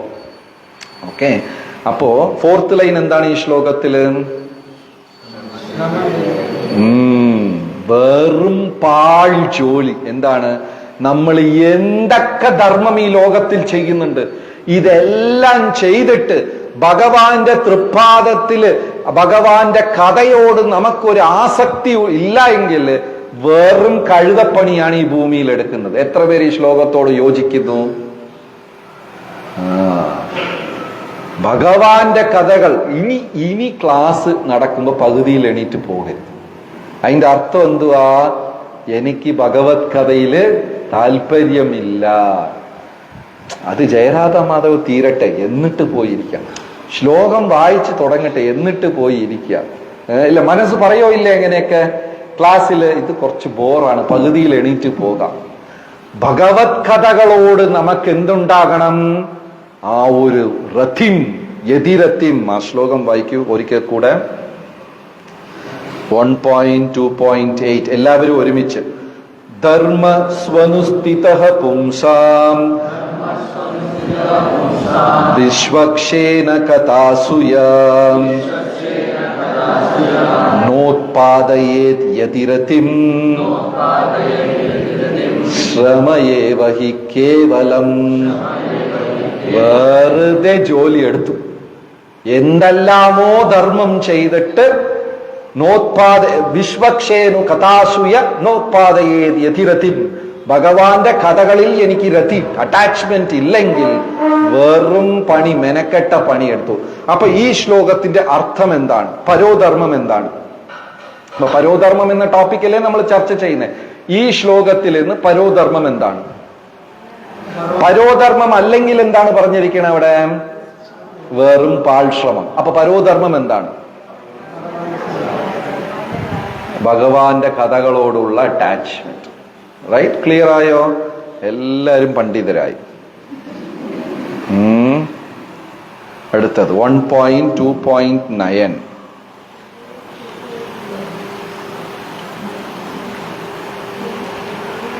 ധർമ്മസ്യ ഹി ആപവർഗസ്യ ധർമ്മസ്യ ഹി ആപവർഗസ്യ നാർത്തോ അർത്ഥയോപകൽപതേ നാർത്തോ അർത്ഥായോ ഉപകൽപതേ നാർത്തോ അർത്ഥായോപകൽപതേ നാർത്തസ്യ ധർമ്മൈകാന്തസ്യ നാർത്തസ്യ ധർമ്മൈകാന്തസ്യ കാമോ ലാഭായ ഹി സ്മൃതഃ കാമോ ലാഭായ ഹി സ്മൃതഃ. ഇതില് ആദ്യത്തെ 2 ലൈനും രണ്ടാമത്തെ 2 ലൈനും ഒരേ അർത്ഥം തന്നെ വേറെ ടെൻസിൽ പറയുന്നു. ഞാൻ പഞ്ചസാര കഴിക്കാൻ പാടില്ല, പഞ്ചസാര കഴിച്ചാൽ എനിക്ക് ദോഷമാണ്. 2 സ്റ്റേറ്റ്മെന്റ് ഉണ്ട്. ഇത് രണ്ടിന്റെ എന്താ അർത്ഥം, വ്യത്യാസം?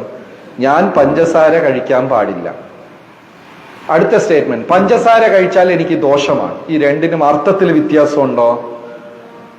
ഉണ്ടോ? സെയിം കാര്യം ഇങ്ങനെയും അങ്ങനെയും. അത് തന്നെയാണ് ഈ ശ്ലോകത്തിലും പറയുന്നത്. ഇങ്ങനെ പറയാൻ കാരണം എന്തുകൊണ്ടാണ് ചില സമയം ഭാഗവതത്തിൽ ഒരു കാര്യം തന്നെ വേറെ വേറെ രീതിയിൽ ആവർത്തിച്ചു പറയുന്നു എന്ന് വെച്ചാൽ അതിന് അത്രയും പ്രാധാന്യമുണ്ട് എന്നർത്ഥം. രാവിലെ 8 മണിക്ക് വന്നേക്കണം, താമസിപ്പിക്കരുത്. ഈ രണ്ടിന് എന്താണ് അർത്ഥത്തിൽ വ്യത്യാസം? രാവിലെ 8 മണിക്ക് വരണം, ലേറ്റ് ആക്കരുത്. ഈ രണ്ടിനും അർത്ഥത്തിൽ എന്താ വ്യത്യാസം? രണ്ടും എന്തിനെയാണ് ഊന്നി പറയുന്നത്? സമയത്തിന് എത്തണം, ഇല്ലേ? രണ്ടിന്റെ അർത്ഥം. പക്ഷെ ഇങ്ങനെ പറയും തോറും എന്താകുന്നു? ഞാൻ പറയുന്ന ആളുടെ ആ ഒരു വസ്തുവിനോടുള്ള പ്രാധാന്യം കൂടിക്കൊണ്ടിരിക്കുകയാണ്. 8 മണിക്ക് എത്തിക്കോളണേ, ലേറ്റ് ആക്കല്ലേ. വീണ്ടും പറയണേ 8 മണിക്ക് വന്നോളണേ, നിനക്ക് വേണ്ടി എല്ലാവരും കാത്തിരിക്കും. കൃത്യം നമ്മൾ 8 മണിക്ക് തുടങ്ങും. ഇതെല്ലാം അർത്ഥം ഒന്ന് തന്നെയാണ്. പക്ഷെ തിരിച്ച് നമ്മൾ പല രൂപത്തിൽ പറയുമ്പോൾ അതിന്റെ അർത്ഥം അതിനത്രയും പ്രാധാന്യം കൂടുതലാണ്. മനസ്സിലായോ? Okay, right. ധർമ്മസ്യ, ധർമ്മത്തിന്റെ, ഹി ആപവർഗസ്യ, അതായത് അപവർഗം, ഉയർത്തുക, ഏറ്റവും ഉയർന്ന സ്ഥാനത്തേക്ക് ഉയർത്തുന്ന ധർമ്മം. ഇപ്പൊ അച്ഛനെ സേവിച്ചാൽ പുണ്യം കിട്ടും. വേറെ ആരെങ്കിലും പാവപ്പെട്ടവർക്ക് കാശ് കൊടുത്തു, ഊണ് കൊടുത്തു, സഹായിച്ചാൽ പുണ്യം കിട്ടും. പക്ഷെ ഇവിടെ എങ്ങനത്തെ ധർമ്മമായിരിക്കണം? ഏറ്റവും ശ്രേഷ്ഠമായ, ഏറ്റവും ഉയർന്ന, ഏറ്റവും ഉപരിയായിട്ടുള്ള ധർമ്മം, നമ്മളെ ഏറ്റവും ഉയർന്ന സ്ഥാനത്തേക്ക് ഉയർത്തുന്ന ധർമ്മമായിരിക്കണം. അർത്ഥായോ ഉപകൽപതേ, നാർത്തു, അല്ലാതെ. അർത്ഥ എന്ന് വെച്ചാൽ എനിക്കെന്ത് കിട്ടും? ഫസ്റ്റ് ലൈൻ, ധർമ്മസ്യ അപവർഗസ്യ, ഏറ്റവും ഉയർന്ന ധർമ്മം വേണം നമ്മൾ ചെയ്യാൻ, ഏറ്റവും ഉയർന്ന സ്ഥാനത്തേക്ക് കൊണ്ടുപോകുന്ന ധർമ്മം. ഈ മലയാളത്തിൽ ചിലർ ഉപയോഗിക്കുന്ന ഒരു വാക്കാണ്, ഇത് അർത്ഥം അറിഞ്ഞുകൂടാതെ ഉപയോഗിക്കുന്നതാണ്. എന്താണ്? പരഗതി, അതിന് ഫ്രണ്ടിൽ ഒരു ഗതി, അതിനു മുമ്പ് എന്തോ പറയും, ആ ഗതി ഈ ഗതി ഇല്ല എന്ന് പറയില്ലേ?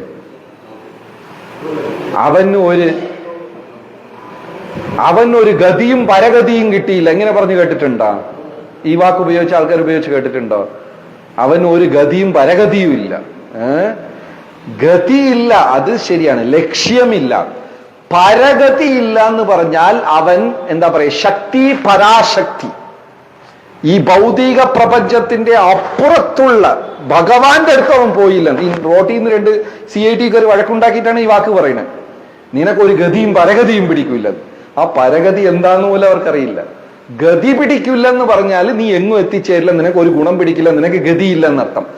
പരഗതിയും കിട്ടില്ല എന്ന് വെച്ചാൽ നീ ദൈവത്തിന്റെ അടുത്ത് പോകില്ല എന്നാണ് അർത്ഥം. മനസ്സിലായോ? ഇത് അർത്ഥം അറിയാതെ ചിലർ ഈ വാക്ക് ഉപയോഗിക്കും. പരാശക്തി, പരഗതി, ഉയർന്ന. അതായത് ഗീതയിൽ പറയുന്നുണ്ട്, രണ്ട് ജ്ഞാനം അർജുന ഞാൻ നിനക്ക് പറഞ്ഞു തരാം, പരാജ്ഞാനവും അപരാജ്ഞാനവും ഞാൻ നിനക്ക് പറഞ്ഞു തരാം. ആ ഒരു ശ്ലോകമുണ്ട്. പരഗതി, പരോധർമ്മ. അപ്പൊ ഏറ്റവും ഉയർന്നത് ആ ധർമ്മം ചെയ്താൽ ആ പരമമായ ഗതിയിലേക്ക് പോകണം. അതെന്താണ്? ഭഗവത് സേവനം. നാർത്തോ, അല്ലാതെ അർത്ഥ ഭൗതിക സുഖം കിട്ടാനല്ല ധർമ്മം ചെയ്യേണ്ടത്. ക്ലിയർ ആയോ? നമ്മൾ എന്ത് ധർമ്മം ചെയ്താലും ഏറ്റവും ഉയർന്ന ഗതിയിലേക്ക് പോകണം, അല്ലാതെ ഭൗതിക സുഖത്തിന് വേണ്ടി അല്ല ധർമ്മം ചെയ്യേണ്ടത്. നാർത്തോ അർത്ഥ ഉപകൽപ്പത്തെ. മനസ്സിലായോ? ഇപ്പൊ ചിലരിടത്തൊക്കെ ജപിക്കുക എന്ന് പറഞ്ഞാൽ എനിക്ക് എന്ത് കിട്ടും, ജപിച്ച എന്ത് കിട്ടും? അല്ല, സെയിം അർത്ഥം തന്നെയാണ് അടുത്ത 2 ലൈനിൽ തിരിച്ചു പറയുന്നത്. എങ്ങനെ? പരമധർമ്മം ചെയ്തിട്ട് ഭൗതികമായി ആഗ്രഹിക്കുന്നത് തെറ്റാണ്. രണ്ടിനും വ്യത്യാസമില്ല. ധർമ്മം ചെയ്ത് പരമഗതിക്ക് പോകണം, ഭൗതിക സുഖം പാടില്ല. ധർമ്മം ചെയ്തിട്ട് ഭൗതിക സുഖം ആഗ്രഹിക്കുന്നത് തെറ്റാണ്. ഇത് രണ്ടാണ് ഈ ലൈനിൽ കൂടെ പറയുന്നത്. ഉറക്കം വരുന്ന എല്ലാവർക്കും ക്ലിയർ? ശരി. ഇനി മുമ്പത്തെ ശ്ലോകത്തിൽ പരമധർമ്മം എന്നാണ് മുമ്പത്തെ ശ്ലോകത്തിൽ 2.8 പരമധർമ്മം എന്ന് വെച്ചാൽ ഒറ്റ വരിയിൽ എക്സ്പ്ലനേഷൻ തരും. എന്താണ്? ഭഗവാന്റെ കഥകളിൽ അറ്റാച്ച്മെന്റ് ഉണ്ടാകണം. ഈ ശ്ലോകത്തിൽ പരമധർമ്മം എന്താണ്? അപവർഗസ്യ. നമ്മൾ എന്ത് ധർമ്മം ചെയ്താലും എവിടെ എത്തണം? ഏറ്റവും ഉയർന്ന സ്ഥലത്ത് നമ്മൾ എത്തണം. ക്ലിയർ? ഓക്കെ. 2.10 കാമസ്യ നേന്ദ്രിയ പ്രീതിർ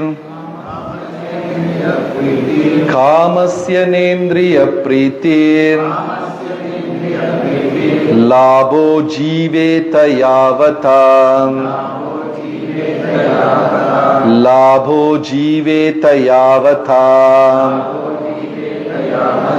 ജീവസ്യ തത്വ ജിജ്ഞാസ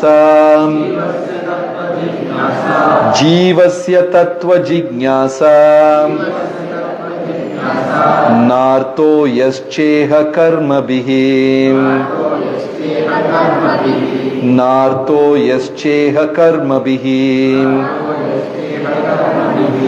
കാമസ്യ ന ഇന്ദ്രിയ പ്രീതിർ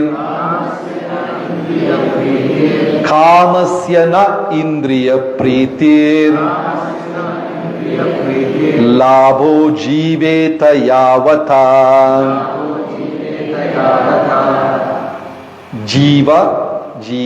ജീവന്റെ, നമ്മുടെ ലാഭം. ന കാമസ്യ ന ഇന്ദ്രിയ പ്രീതിർ. മനസ്സിലായോ അർത്ഥം? നമ്മുടെ ഉദ്ദേശം. സെക്കൻഡ് ലൈൻ, ലാഭോ ജീവേത യാവത. നമ്മുടെ ലാഭം. ന കാമസ്യ ന ഇന്ദ്രിയ പ്രീതിർ. ഇന്ദ്രിയങ്ങളെ പ്രീതിപ്പെടുത്തതും ആഗ്രഹങ്ങൾ നേടുന്നതും അല്ല ജീവിത ലക്ഷ്യം. ക്ലിയർ ആയോ? എന്താണ് ലൈഫിലെ ലക്ഷ്യം? എങ്ങനെങ്കിലും കൊച്ചിയിൽ നിന്ന് കായൽ തീരത്ത് ഒരു ഫ്ലാറ്റ് വെക്കണം, മുറ്റത്ത് 2 കാറ് നീട്ടിയിരിക്കണം, വെളിയിൽ ഒരു ബോർഡ് വെച്ചിരിക്കണം, മക്കളെ നല്ല, അതാണ് എന്റെ ലൈഫിന്റെ ലക്ഷ്യം. എത്രയോ ആൾക്കാരുണ്ട്. അത് നേടിക്കഴിഞ്ഞാൽ അതിൽ അഹങ്കാരവും ഉണ്ട് അവർക്ക്. പക്ഷെ ഇതല്ല ജീവിത ലക്ഷ്യം. ന കാമസ്യ, ആഗ്രഹങ്ങൾ നടത്തിയെടുക്കുക എന്നുള്ളതുമല്ല. ന ഇന്ദ്രിയ പ്രീതിർ, നമ്മുടെ ഇന്ദ്രിയങ്ങളെ തൃപ്തിപ്പെടുത്തുക. ഇത് രണ്ടുമല്ല നമ്മുടെ ഉദ്ദേശം. തേർഡ് ലൈൻ, എന്താണ് നമ്മുടെ ഉദ്ദേശം? ജീവസ്യ തത്വ ജിജ്ഞാസ. ജിജ്ഞാസ വെച്ചാൽ ചോദിക്കുക, അറിയാൻ ജിജ്ഞാസ, ത്വരയുണ്ടായിരിക്കണം. എന്ത്? ജീവതത്വം, ആത്മതത്വം മനസ്സിലാക്കാനുള്ള ത്വരയുണ്ടായിരിക്കണം. ന അർത്ഥഃ യശ്ചേഹ കർമ്മഭിഃ. അല്ലാതെ ജോലി ചെയ്ത് ഇന്ദ്രിയപ്രീതി ചെയ്യുന്നതല്ല ഉദ്ദേശം. എന്താ പറയാ? ജീവസ്യ തത്വ ജിജ്ഞാസ. ജീവതത്വത്തിനെ കുറിച്ച്. മരണം എന്ന് വെച്ചാൽ എന്താണ്? മരണത്തിന് ശേഷം എന്ത് സംഭവിക്കും, ജീവാത്മാ അവസാനം എവിടെ പോകും, ജനനം എന്താൽ എന്താണ്, ജീവനെ കുറിച്ചുള്ള തത്വം ചോദിക്കലാണ് ശരിക്കുമുള്ള ധർമ്മം. ഇപ്പൊ 3 ശ്ലോകത്തിലും പരമധർമ്മം എന്താണെന്ന് പറയുന്നു. ഓക്കെ, 8, 9, 10. 8-ാം ശ്ലോകത്തിൽ പരമധർമ്മം എന്താണ്? 8-ാം ശ്ലോകത്തിൽ പരമധർമ്മം എന്താണ്? ഭഗവാന്റെ കഥകളോടുള്ള ആസക്തി. 9-ാം ശ്ലോകത്തിൽ പരമധർമ്മം എന്താണ്? ഉയർന്ന ഗതിയിലെത്തണം. 10-ാം ശ്ലോകത്തിൽ പരമമായ ധർമ്മം എന്താണ്? ജീവതത്വം, ആത്മതത്വം എന്താണെന്ന് മനസ്സിലാക്കണം. ക്ലിയർ ആയോ? അപ്പൊ പരോധർമ്മം എന്താണെന്ന് വെച്ചാല് ജീവിതത്തിന്റെ തത്വം മനസ്സിലാക്കണം, ഏറ്റവും ഉയർന്ന ഗതിയിലെത്തണം, കൃഷ്ണ ഭഗവത് കഥകളോടുള്ള താല്പര്യമുണ്ടായിരിക്കണം. റൈറ്റ്? ഇതാണ് പരമമായ ധർമ്മം, ശുദ്ധഭക്തി. ശരി, ഇനി ഭക്തി ആഗ്രഹം വെച്ച് ചെയ്താൽ തെറ്റാണോ? മനസ്സിൽ ആഗ്രഹം വെച്ചിട്ട് ഭക്തി പുലർത്തിയാൽ തെറ്റാണോ? എനിക്ക് അതുണ്ടാകണം, ഇതുണ്ടാകണം, സ്ഥാനമാനങ്ങൾ ഉണ്ടാകണം, പണം ഉണ്ടാകണം, നല്ല ആരോഗ്യം ഉണ്ടാകണം, ഭഗവാൻ എന്നെ സംരക്ഷിക്കണം എന്നൊക്കെ ആഗ്രഹിച്ചുകൊണ്ട് ഭക്തി ചെയ്താൽ തെറ്റാണോ? നേരത്തെ നമ്മൾ ചർച്ച ചെയ്തതാണ്. തെറ്റാണോ?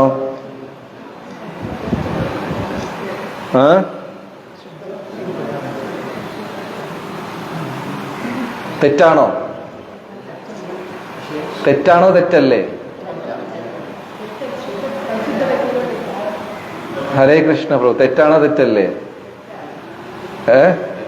ഓക്കെ, ട്രാൻസ്ലേഷന്റെ സെക്കൻഡ് ലൈനിൽ പോകും.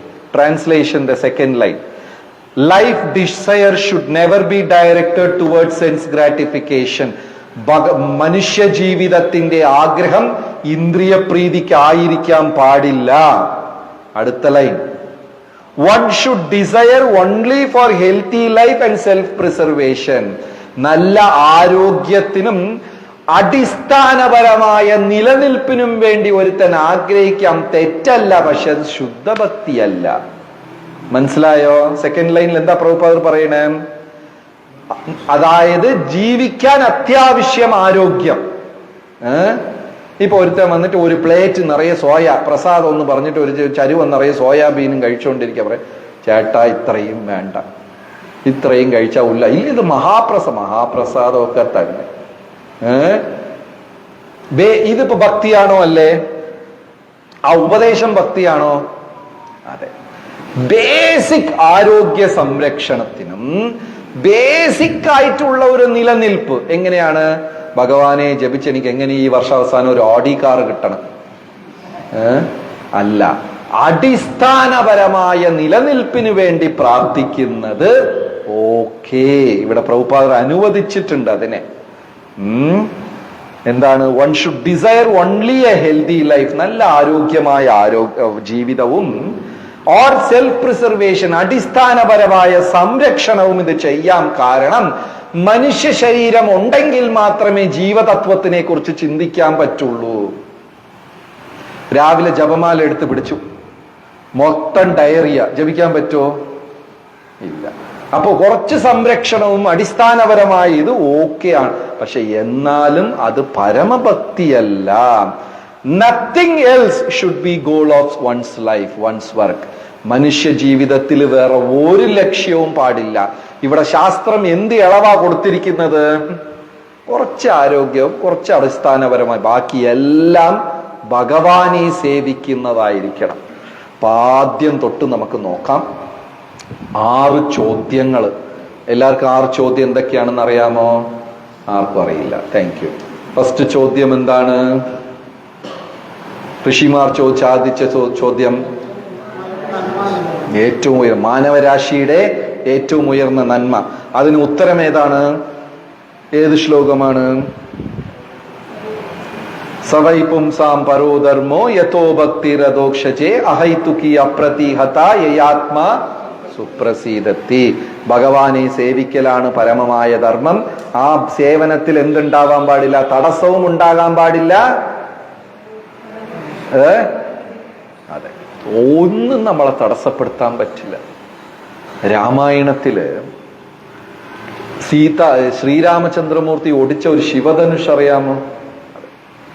ഇത് വന്നിട്ട് ജനക മഹാരാജാവിന് മഹാദേവൻ ഗിഫ്റ്റായി കൊടുത്തതാണ്. 2 ധനുഷുണ്ടായിരുന്നു ഒരു സമയത്ത്. ഒന്ന് ശിവധനുഷും ഇനി ഒന്ന് പരശുരാമന്റെ ധനുഷും. ഇത് രണ്ടും ഭൂമിയുടെ സൃഷ്ടി സമയത്ത് ഭഗവാൻ കൊടുത്തതാണ്. ഒന്ന് മഹാദേവന്റെ കയ്യിൽ കിട്ടി, ഇനി ഒന്ന് പരശുരാമന്റെ കയ്യിൽ കിട്ടി. ജനക മഹാരാജാവ് ഒരു തവണ തന്റെ രാജ്യത്തിന് വേണ്ടി പ്രജകളുടെ സംരക്ഷണത്തിന്, കാരണം അപ്പൊ ഒരു ദോഷം സംഭവിച്ചു. റോമഹർഷണ എന്നൊരു രാജാവ് ഉണ്ടായിരുന്നു. റോമഹർഷണൻ ആരാ? ആർക്കെങ്കിലും അറിയാമോ? റോമഹർഷണ എന്നൊരു രാജാവ് ഉണ്ടായിരുന്നു.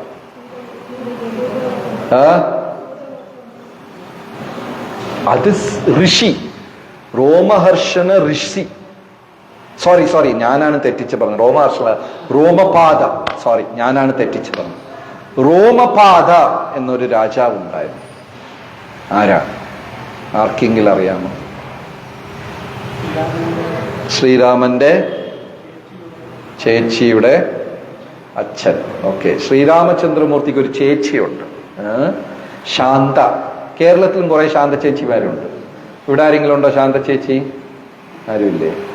ശ്രീരാമചന്ദ്രമൂർത്തിക്ക് ഒരു സഹോദരിയുണ്ട്, ശാന്ത. ദശരഥ ചക്രവർത്തിയുടെ വലിയ സുഹൃത്താണ് രോമപാദ ചക്രവർത്തി.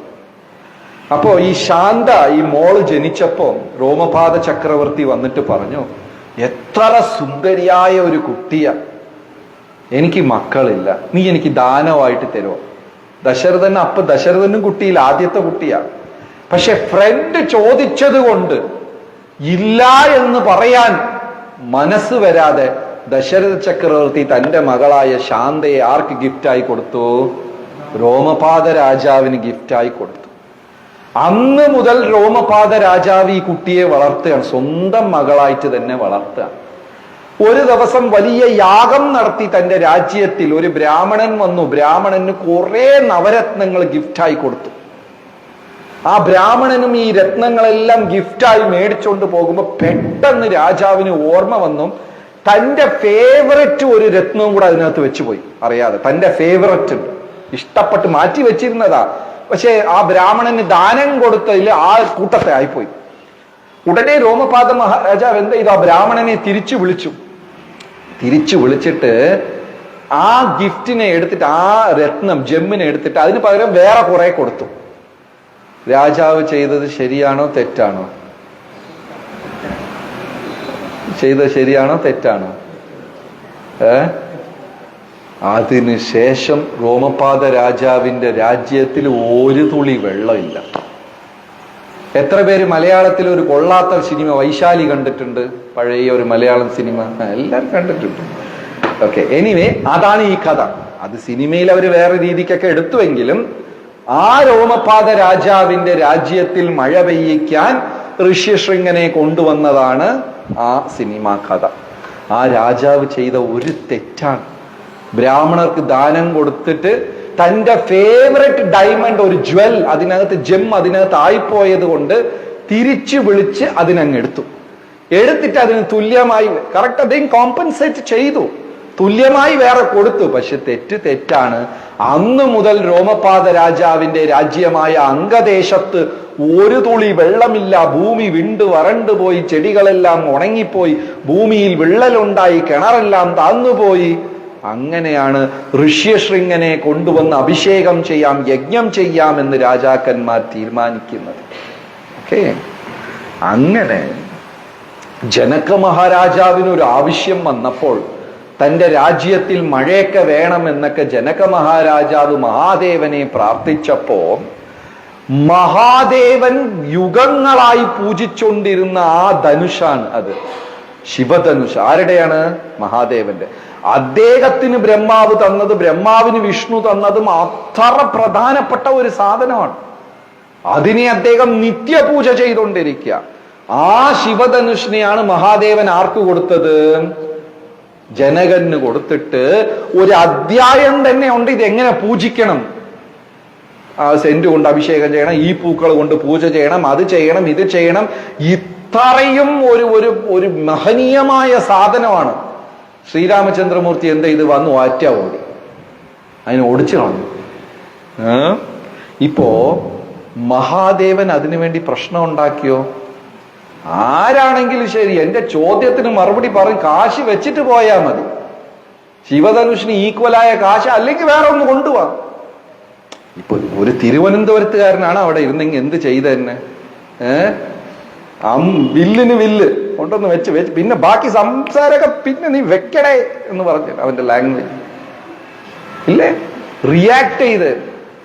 പക്ഷേ മഹാദേവൻ ആഘോഷിച്ചു. ശ്രീരാമചന്ദ്രമൂർത്തി എന്റെ വില്ലിനെ പൊട്ടിച്ചു, സന്തോഷവാനാണ്. ഭക്തിക്ക് ഒന്നും തന്നെ തടസ്സം വരാൻ പാടില്ല. നമ്മളെ ചുറ്റി പലതും സംഭവിക്കും, എന്ത് വേണമെങ്കിലും സംഭവിക്കും. സ്ഥാനമാനങ്ങൾ നഷ്ടപ്പെടും, കീർത്തി ഉണ്ടാകില്ല, ചീത്തപ്പേരുണ്ടാകും, പല പരീക്ഷണങ്ങൾ ഉണ്ടാകും, ആരോഗ്യപരമായ പരീക്ഷണങ്ങൾ ഉണ്ടാകും, മറ്റു വ്യക്തികളോടുള്ള പക്ഷെ അതൊന്നും തന്നെ അഹൈതുക്കി അപ്രതീഹത ഒന്നും തന്നെ ഭക്തിക്ക് തടസ്സം വരാൻ പാടില്ല.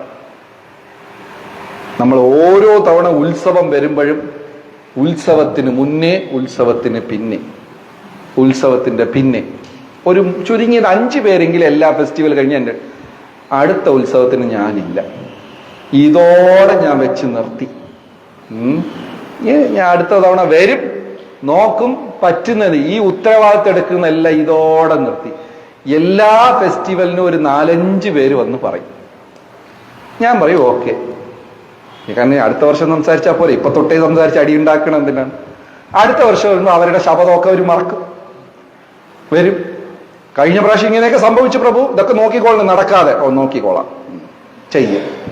ആ ഉത്സവം കഴിഞ്ഞാൽ ഇതാണ് എൻ്റെ അവസാനം, ഇനി ഞാനില്ല. ഈ ലീല ചെയ്ത അനുഭവം അവിടെ ആർക്കെങ്കിലും ഉണ്ടോ? ഈ ലീലയിൽ പങ്കെടുത്തവര് കുറെ പേരുണ്ട്.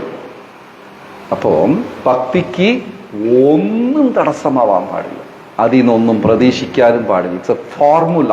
ഓക്കെ, അത് കഴിഞ്ഞ് ഇപ്പൊ നമ്മൾ ചർച്ച ചെയ്തത് 8 മുതൽ 10ാമത്തെ ശ്ലോകം വരെ പരോധർമ്മം എന്താണ്. 3 പോയിന്റ്സ് പരോധർമ്മത്തിന്റെ.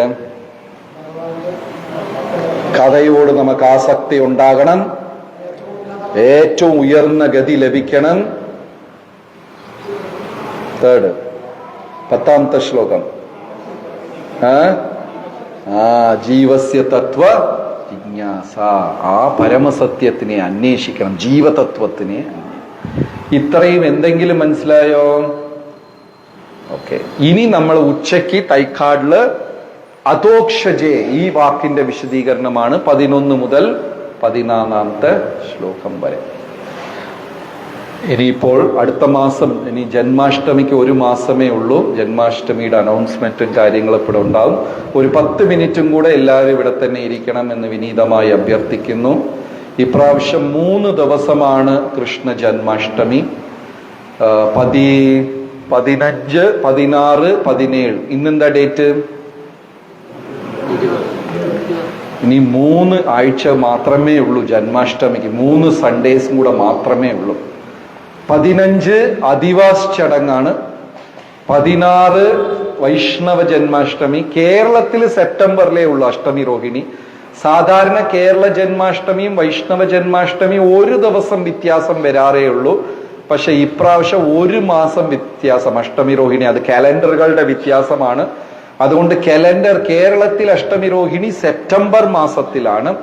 പക്ഷെ യഥാർത്ഥത്തിൽ സംസ്കൃത കലണ്ടർ അനുസരിച്ച് ജന്മാഷ്ടമി ഓഗസ്റ്റിലാണ്. ഓഗസ്റ്റ് 15 അധിവാസ് ചടങ്ങ്, അന്നും ഹോളിഡേ ആണ്. അന്നെന്ത് സ്വാതന്ത്ര്യദിനം? എന്താണ്? സ്വാതന്ത്ര്യദിനം. അന്നും എല്ലാ അവധി ദിവസമാണ് ഓഗസ്റ്റ് 15. അന്നും ഇവിടെ ഫുൾ ഡേ പ്രോഗ്രാം ഉണ്ട്, വൈകുന്നേരം ആദിവാസ് ചടങ്ങൊക്കെ ഉണ്ടാകും. 16-ാം തീയതി വൈഷ്ണവ ജന്മാഷ്ടമി ദിവസം അന്നും ഫുൾ ഡേ ചടങ്ങുണ്ട്. അന്ന് ഫുൾ ഡേ ഭഗവാനെ ഊഞ്ഞാലിൽ വെച്ച് ആട്ടുന്നതും പിന്നെ ചെറിയൊരു രഥഘോഷയാത്രയും നാമസങ്കീർത്തനവും കുട്ടികളുടെയൊക്കെ കലാപരിപാടിയും രാത്രി അഭിഷേകവും ഒക്കെ ഉണ്ട്. പിന്നെ 17 ഞായറാഴ്ച ഈ വർഷം രാവിലെ വലിയ രീതിയിലാണ് പ്രഭുപാദ് ജയന്തി. നമുക്ക് സാധാരണ എപ്പോഴും എല്ലാവരും ക്ഷീണിച്ചു പോയി അടുത്ത ദിവസം പ്രഭുപാദ് ജയന്തി വലിയ പ്രോഗ്രാമായിട്ട് ചെയ്യാറില്ല. പക്ഷെ ഇപ്രാവശ്യം പ്രഭുപാദ് ജയന്തിയും വളരെ വിപുലമായി അടുത്ത ദിവസം രാവിലെയും വൈകിട്ടുമായി നമ്മൾ ചെയ്യുന്ന 3 ദിവസത്തെ ഉത്സവമാണ്. എല്ലാവരും അതിൽ സജീവമായി പങ്കെടുക്കണമെന്ന് വിനീതമായി അഭ്യർത്ഥിക്കുന്നു. സോ അജയ് ഗോവിന്ദ് പ്രഭു അനൗൺസ്മെന്റ് ജന്മാഷ്ടമി സുശാന്ത് അജയ് ഗോവിന്ദ പ്രഭു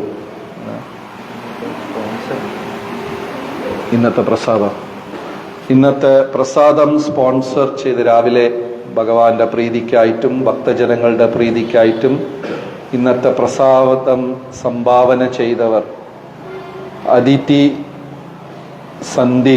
സന്ദീപ് പ്രഭുയുടെയും ദേവി മാതാജിയുടെയും മോൾ അദിതി സന്ദീപ് ഇല്ലേ? എവിടെ പോയി? ഡാൻസിൽ പോയാ?